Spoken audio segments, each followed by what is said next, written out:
Excellence, Monsieur Cyril Ramaphosa,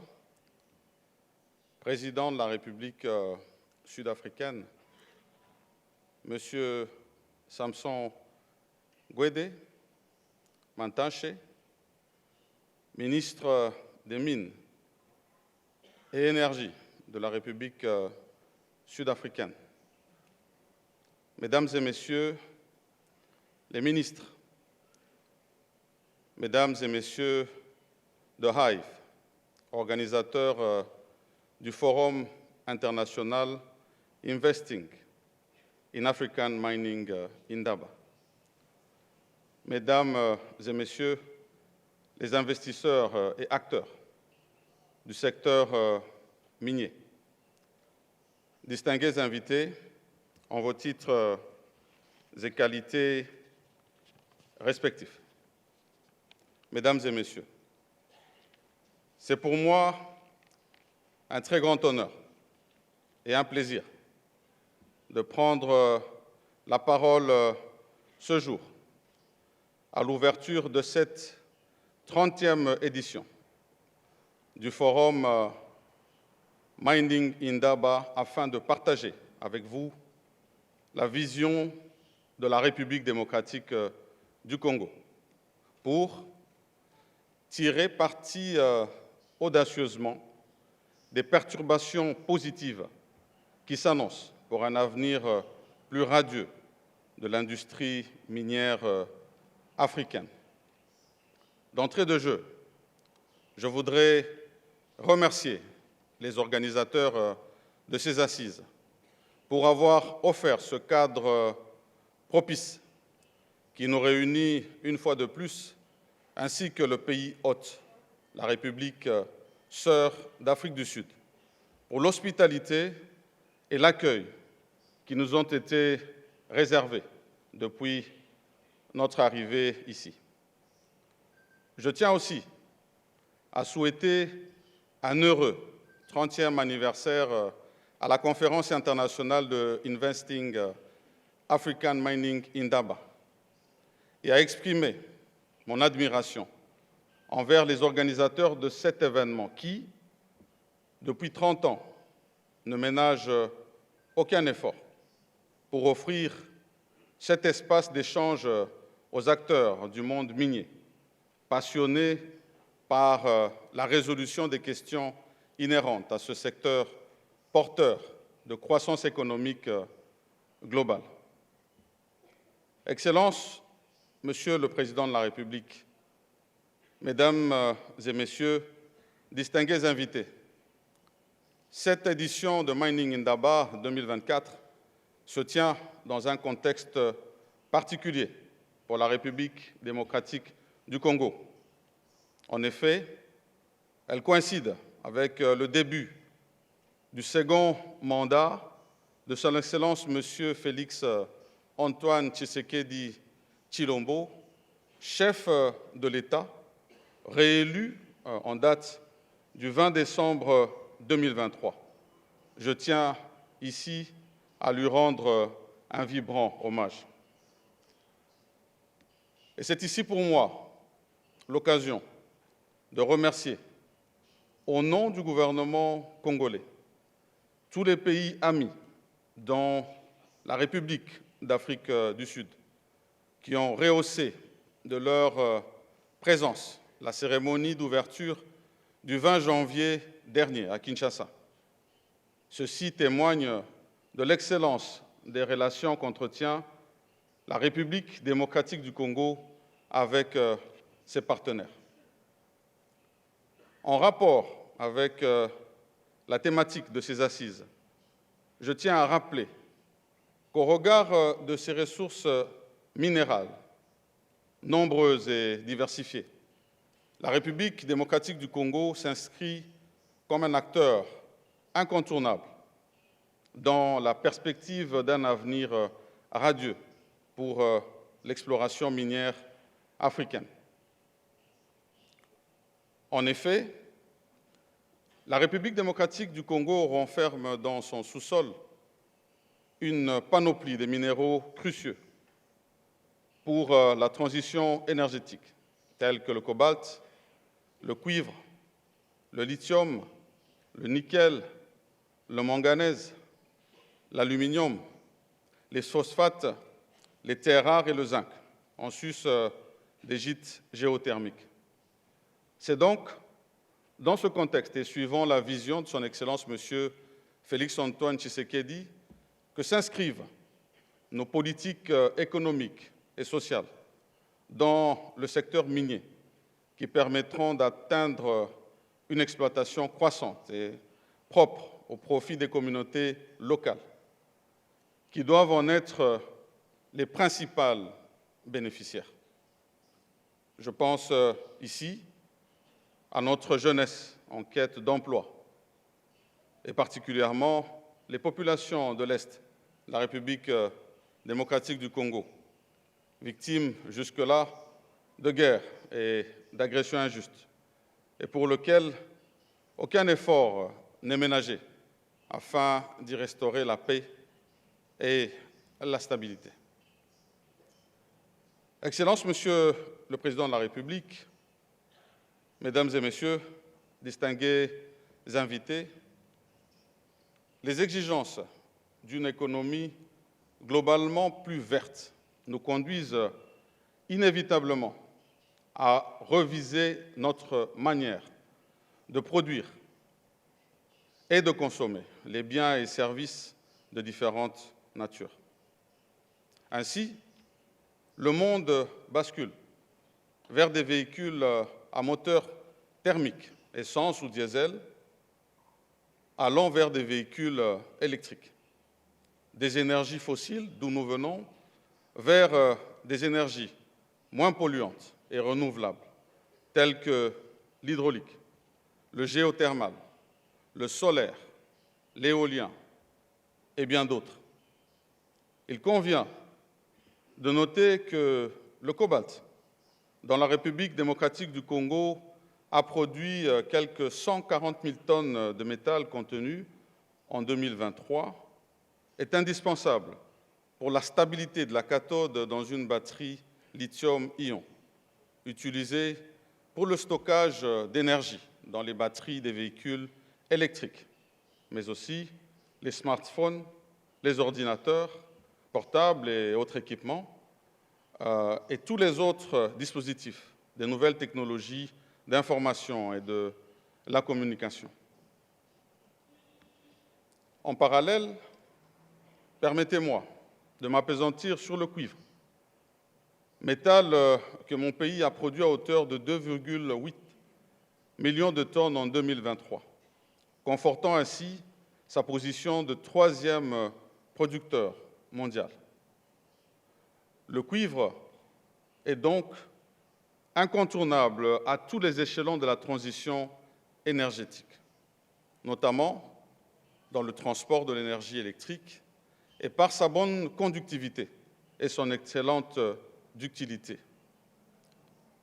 Dans le même ordre d'idées, autant la consommation de cuivre des pays émergents, tels que la Chine et l'Inde, ont augmenté de manière significative la demande mondiale en cuivre en début du millénaire. Autant l'expansion démographique mondiale, évaluée à 8,5 milliards d'habitants en 2030,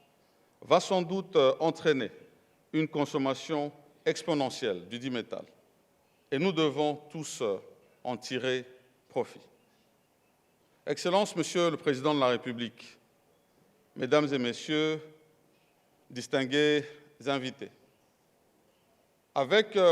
des réserves à hauteur de 407 millions de tonnes d'oxyde de lithium en territoire de Manono, dans la province du Tanganyika, notre pays se place aujourd'hui comme la meilleure destination d'Afrique pour l'extraction de ce minerai. Il est évident que l'importance de ce métal n'est plus à démontrer. Car à ce jour, du fait que la batterie utilisant les propriétés de l'ion-lithium s'est progressivement imposée comme la technologie de référence dans le monde du transport, comme celui de l'électronique, tout aussi bien que celui du transport, comme je le disais, électronique à grand public, à cause de sa durée de vie, sa densité énergétique élevée et le manque d'effet mémoire. Il convient aussi de souligner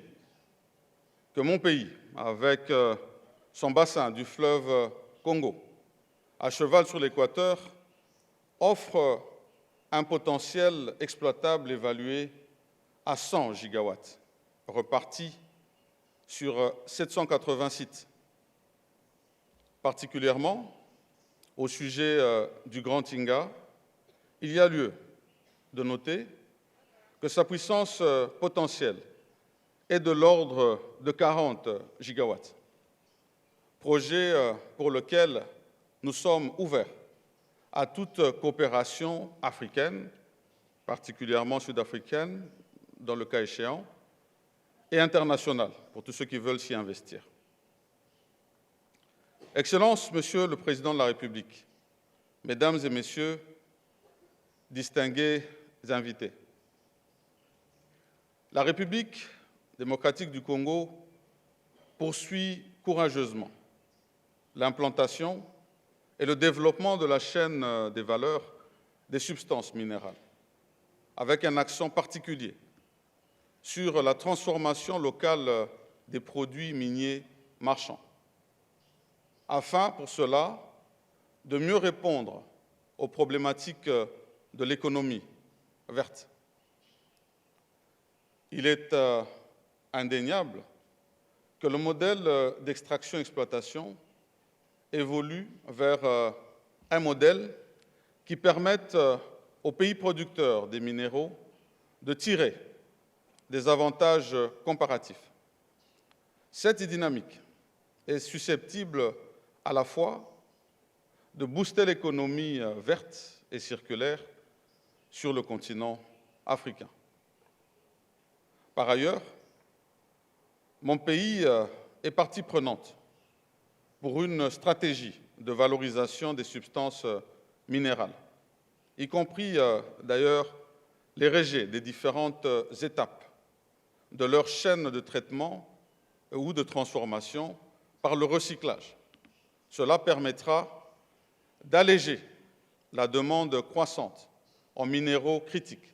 qui sont du reste des ressources non renouvelables. Excellences, Monsieur le Président de la République, Mesdames et Messieurs, distingués invités,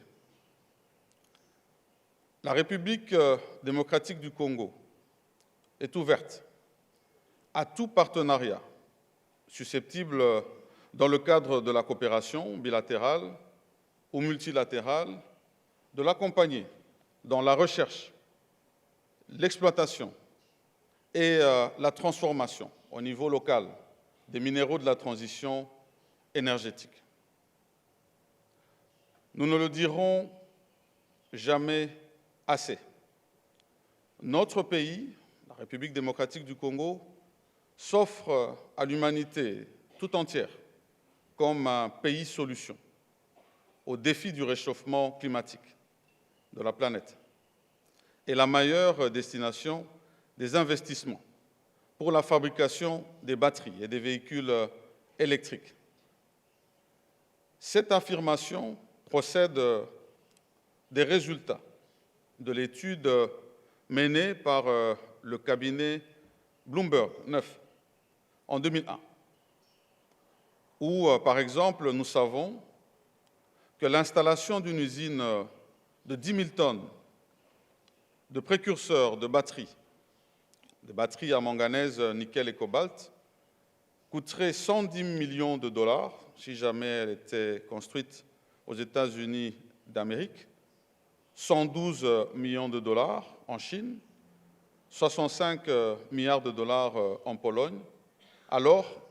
qu'elle ne coûterait que 39 millions de dollars en République démocratique du Congo. Et cela, c'est d'après cette même étude. Dans cette même dynamique, pour être plus attractif et incitatif, notre pays a initié plusieurs réformes dans la lutte contre la fraude et la corruption, notamment au travers la digitalisation de nos systèmes. Et pour ce faire, dans son rapport de l'indice sur la perception de corruption, IPC, pour l'année 2023, et cela c'est la dernière publication du 30 janvier 2024,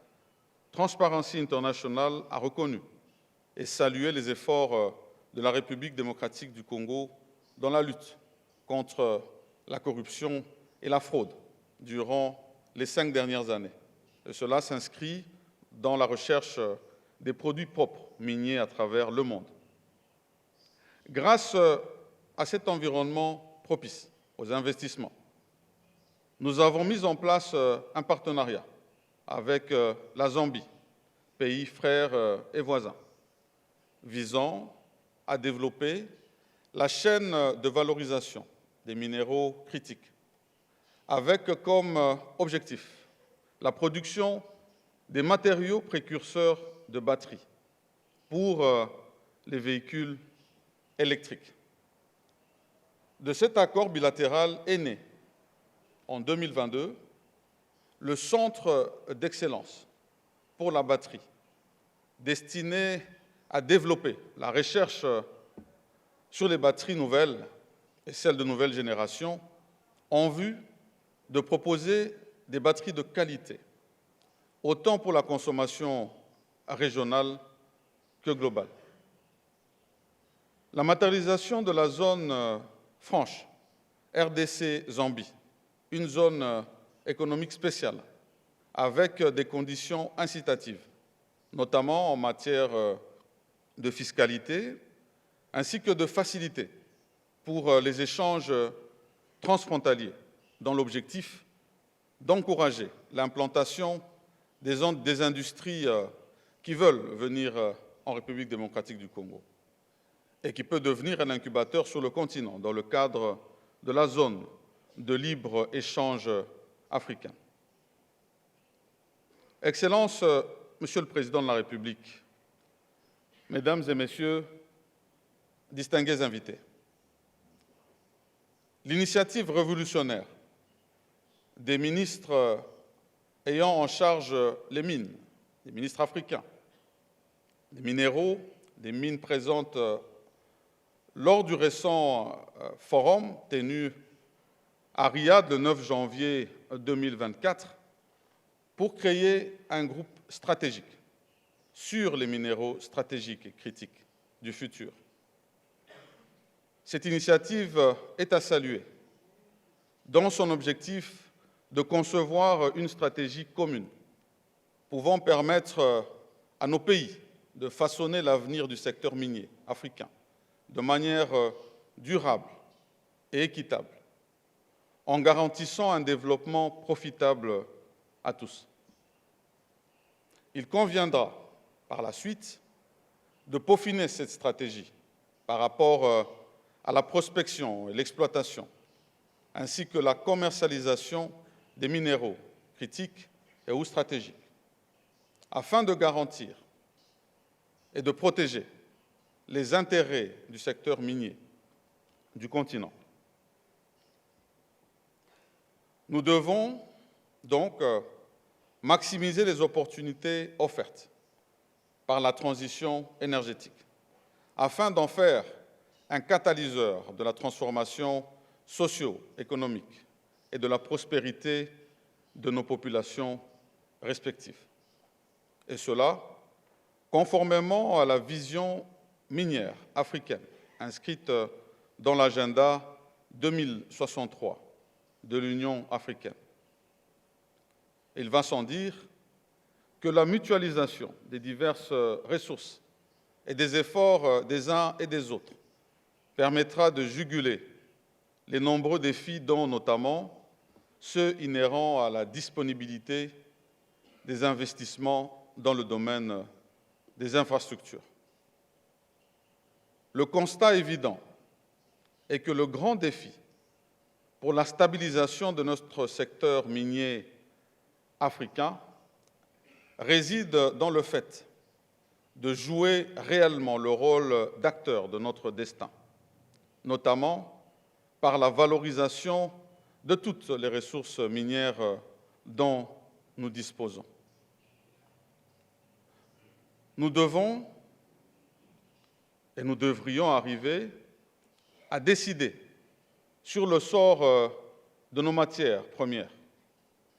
sur le marché international, en lieu et place de subir les effets néfastes des fluctuations des cours des métaux. Excellences, Monsieur le Président de la République, Mesdames et Messieurs, distingués invités, eu égard à ceux qui précèdent, j'encourage tous les participants à s'approcher des membres de la délégation que je conduis pour accéder aux informations susceptibles de vous orienter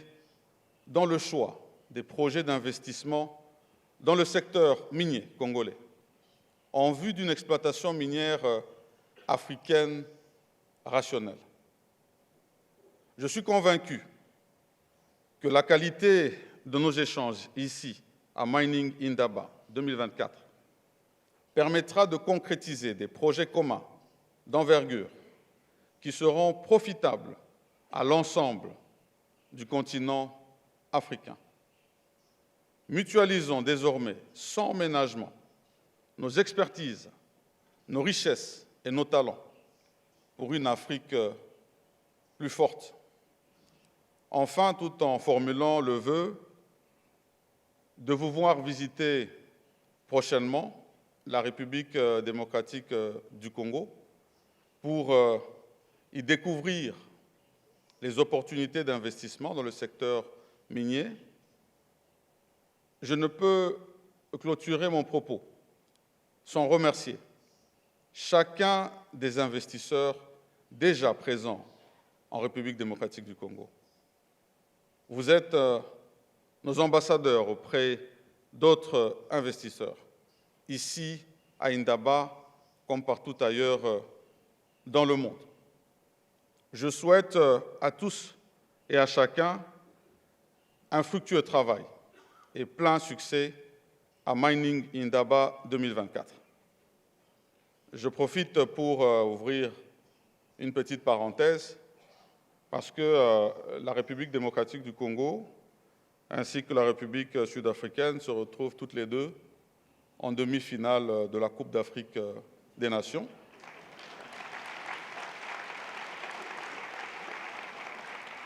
Et tout en souhaitant bien sûr bonne chance aux 4 équipes qui sont finalistes, il est fort probable que nous puissions nous retrouver effectivement en finale avec l'Afrique du Sud. Je le souhaite bonne chance si c'est le cas, et donc que Dieu nous garde et nous bénisse tous jusque-là, et je vous remercie.